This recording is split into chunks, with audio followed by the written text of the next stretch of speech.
Friends, welcome to विश्वा study point. विश्वा study point में आपका स्वागत है।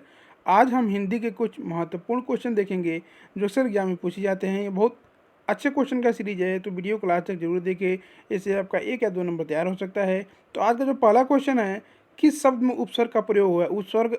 उपसर्ग और प्रत्यय दो चीज़ें। उपसर्ग जो होता है किसी शब्द के जो आगे लगता है उसको उपसर्ग बोलते हैं, और किसी शब्द के जो बाद में सबसे लास्ट में लगता है उसको प्रत्यय बोलते हैं। तो इस शब्दों में से किस में उपसर्ग का प्रयोग हुआ है?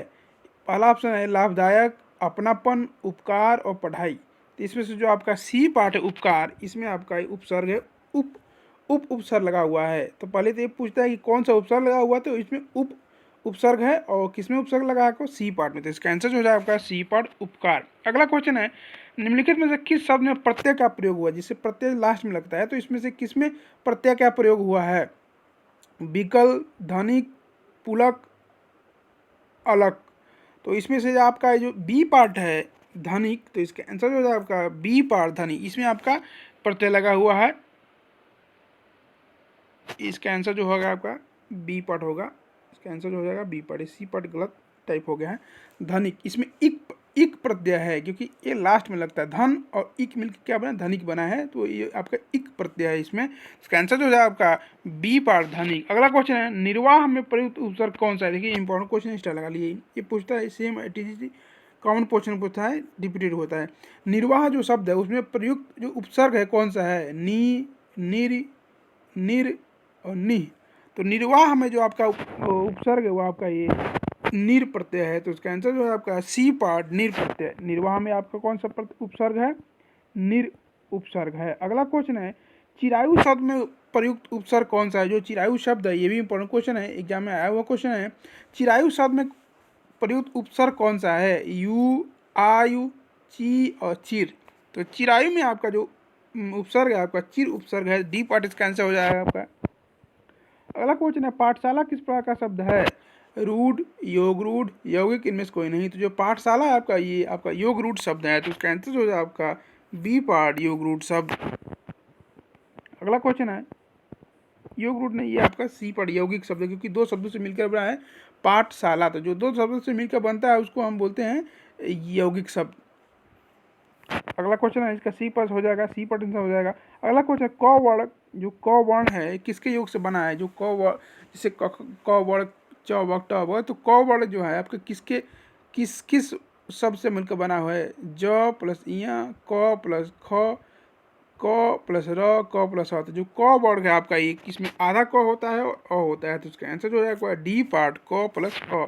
अगला क्वेश्चन है, उष्म और संयुक्त किसके प्रकार के? जो उष्म और संयुक्त जो प्रकार है ये किसके हैं? स्वर के हैं, व्यंजन के हैं, ए और बी दोनों के, इनमें से कोई नहीं। तो उष्म संयुक्त व्यंजन जो आपका ये व्यंजन के प्रकार होते हैं। तो इसका आंसर जो हो जाए आपका ए पार्ट। स्वर के प्रकार नहीं होते हैं, व्यंजन के प्रकार होते हैं। तो स्वर के प्रकार तो 3 होते हैं, लघु, दीर्घ और ये आपका स्वर के प्रकार होते हैं। व्यंजन के उष्म और संयुक्त होते हैं आपका। अगला क्वेश्चन, स्पर्श व्यंजन कितने प्रकार के होते हैं? जो स्पर्श व्यंजन ही होते हैं, स्पर्श व्यंजन कितने प्रकार के होते हैं? 15, 20, 24, 25। तो ये स्पर्श व्यंजन आपका टोटल 25 होते हैं। तो इसका आंसर जो है आपका डी पार्ट 25। अगला क्वेश्चन है, सौ का कौन सा, सौ जो है आपका कौन सा व्यंजन है? उष्म व्यंजन है, संयुक्त व्यंजन है, अंतस्थ व्यंजन है, स्पर्श व्यंजन है। तो सौ जो आपका ये उष्म व्यंजन के अंतर्गत आता है। तो उसका आंसर जो है आपका ए पार्ट उष्म। अगला क्वेश्चन है, इनमें से किस शब्द में वर्ण संबंधी अशुद्धि है? अनाधिकार, अनुकूल, अमृत, अस्थान। तो इनमें से चारों में से एक जो शब्द है गलत है, वर्तनी सब अशुद्ध है, बाकी तीनों के तीनों सही है। तो इसका आंसर जो है आपका बी पर। जो अनुकूल है आपका ये ऐसे नहीं लिखता है, जो कूल है, कूल में बड़ा उपमंत्र आता है, कूल ऐसे अनुकूल। तो कू जो आपका छोटा को नहीं रहेगा, बड़ा उपमंत्र आएगा। तो इसका आंसर जो है आपका बी पर अनुकूल जो आपका अशुद्धि है इसमें। अगला क्वेश्चन है, इनमें से कौन सा योजक चिन्ह है? योजक चिन्ह जो कौन सा है? पहला परिपाई, दूसरा हाइफन, तीसरा कामा, चौथा इसमें से कोई नहीं। जो हाइफन होता है, जिसको हम हाइफन बोलते हैं, इसको हम योजक चिन्ह भी बोलते हैं हिंदी में। तो इसका आंसर जो है आपका बी पार्ट योजक चिन्ह। अगला क्वेश्चन है, इनमें से कौन सी जातिवाचक संज्ञा से भाववाचक संज्ञा बना है? बुढ़ापा, अपनापन, सजावट, कठोरता। तो इनमें से जो आपका बुढ़ापा जो आपका शब्द है, क्योंकि बुढ़ा जो जाति पूरी जाति का बोध होता है, बुढ़ा शब्द है उसे पूरे जाति का बोध, उससे ये आपका भाववाचक संज्ञा बना है बुढ़ापा। तो उसका आंसर जो है आपका ए पार्ट बुढ़ापा, ये भाववाचक संज्ञा है। अगला क्वेश्चन, इनमें से कौन सी शब्द समूहवाचक संज्ञा है? सभा, मिठास, सोना, इनमें से कोई नहीं। ऐसा समूहवाचक संज्ञा वो होता है जो किसी समूह का बोध करता है, जिसमें सभा जो है आपका है। इसका आंसर जो है आपका ए पार्ट, सभा जो है आपका समूहवाचक शब्द है, क्योंकि ये पूरे समूह का बोधन करता है। अगला क्वेश्चन है, वाक्य के घटक होते हैं, जो वाक्य होता है सेंटेंस के कौन कौन से घटक होते हैं? उद्देश्य और विधेय, कर्ता और क्रिया, कर्म और क्रिया, कर्म विशेषण। तो मुख्य रूप से किसी भी सेंटेंस या वाक्य के दो घटक होते हैं, दो पार्ट होते हैं, उद्देश्य और विधेय, जिसे सब्जेक्ट और प्रेडिकेट बोलते हैं इंग्लिश में। तो इसका आंसर जो है आपका ए पार्ट उद्देश्य था विधेय। अगला क्वेश्चन है, समुद्र मंथन करना का अर्थ क्या है? जो समुद्र मंथन करना है, इसका एक मुहावरा, इसका अर्थ क्या है? घोर तप करना, कठोर परिश्रम करना, दृढ़ प्रतिज्ञा करना, उद्देश्य को प्राप्त करना।